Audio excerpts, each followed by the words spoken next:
Capella University is a for-profit university with a history of controversy. But should you go there? If you do, you need to know if the risk you're taking is worth the potential reward. So let's find out. We're going to judge Capella on the 4 qualities that I think are the most important to you: cost, transfer friendliness, student experience, and career outcomes. We'll give each category a letter grade, average it out to a GPA, and see if Capella makes the cut. D is a pretty bad grade, and that's because Capella will cost you about $13,000 more than the average online bachelor's degree. That's $64,000 compared to the average $51,000, and they do this in a sneaky way. Capella charges a minimum of $357 per credit hour, which compared to other colleges seems very reasonable. But Capella's degrees are not 120 credit hours like most other degrees. They take the same amount of time, you learn the same amount of information, but they count it in terms of 180 credit hours per degree.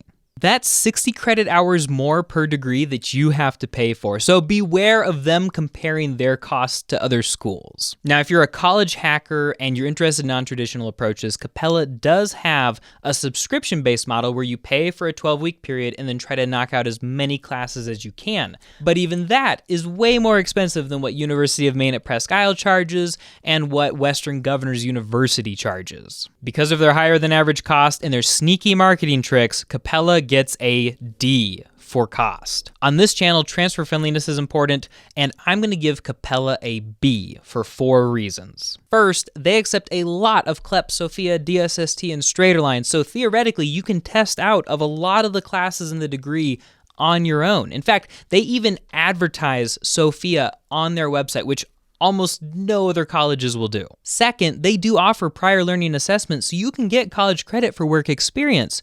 But watch out for the sneaky costs. Getting your work experience assessed at Capella costs $75 per credit hour, and since their classes are typically 6 credits per class, that's $450, which is insanely expensive for something that takes them 15 minutes to assess. Third, Capella does allow you to transfer in up to 75% of your degree, which is basically the gold standard for online colleges. So theoretically, you should be able to test out of a lot of your degree.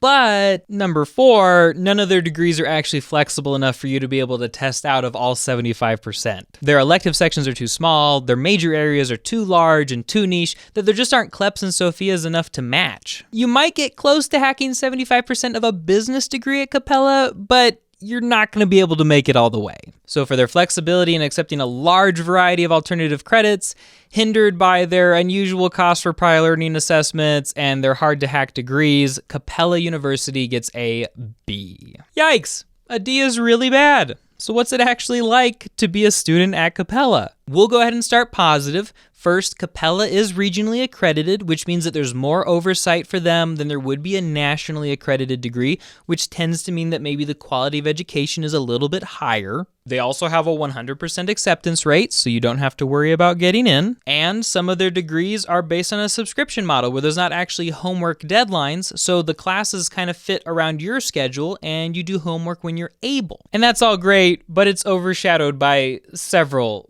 significant negatives. Maybe most importantly, the quality of their education is not so hot. Thomas Edison and Excelsior both have a 20-to-1 student-to-faculty ratio, but Capella has a 32-to-1. Add to that the fact that most of their faculty are part-time, and you're running into some problems. That's going to equate to less attention from faculty, lower quality grading feedback, fewer professors with actual research experience or credentials, and just an overall less motivated, less excited teaching faculty. They're also a for-profit, which is always a major red flag because generally for-profit schools invest less of their income into the quality of the classes and more into their profit. Finally, students are not enthusiastic about Capella either. They gave it a 3.3 out of 5 on gradreview.com, a 3.5 on Consumer Affairs, and a 4 on niche.com, which is all basically just south of average for online colleges. And a lot of the complaints that I saw had to do with students feeling like they'd been tricked into paying for courses that they had been told that they didn't have to take at first. So high acceptance, some flexibility, and a regional accreditation are overshadowed by poor quality of education, a for-profit business model, and not so great student reviews. And that's why the student experience quality score is a D. Now for the truly damning stuff. How do Capella students do after graduation? Well, first off, Capella's graduation rate is literally 16%. Yes, you heard that right. 16% of their students actually graduate. This is literally the lowest score that I have ever seen. A lot of big online schools hover in the 30%. Some of them start to approach the 50%. So for a school to be only graduating 16% of their students is mind-blowingly atrocious. And sure, you're a hard worker. Maybe you would be part of the 16%, but you have to ask yourself, what extra frustrations, what barriers, what communication mistakes lead to so few people graduating? As for average earnings of their graduates, Capella doesn't really advertise that, which is weird because often schools like to point out how much money people who have their degrees make. It's almost like Capella has something to hide. On this channel, though, we don't give up when the schools won't give us the numbers. We have solid research showing that for-profit graduates are less likely to be employed and typically make less money than their nonprofit and public counterparts. According to a study using data from 2009, 3 months after graduating, students from nonprofits and public schools were unemployed at a rate of 24%, while for-profit graduates were unemployed at a rate of 40%.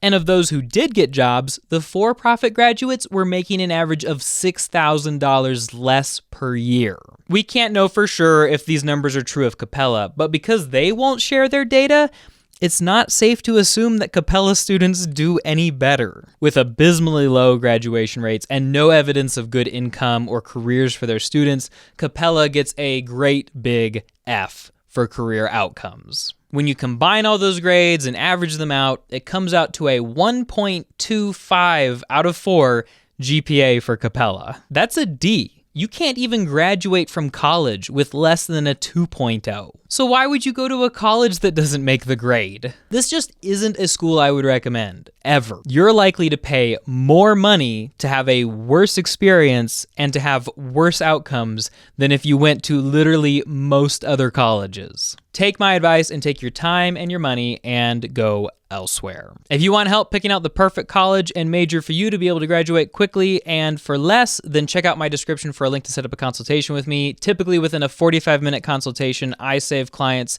around $10,000 and up to 2 years of time on their college degree, and I would love to help you out too. Thank you so much for watching and happy hacking.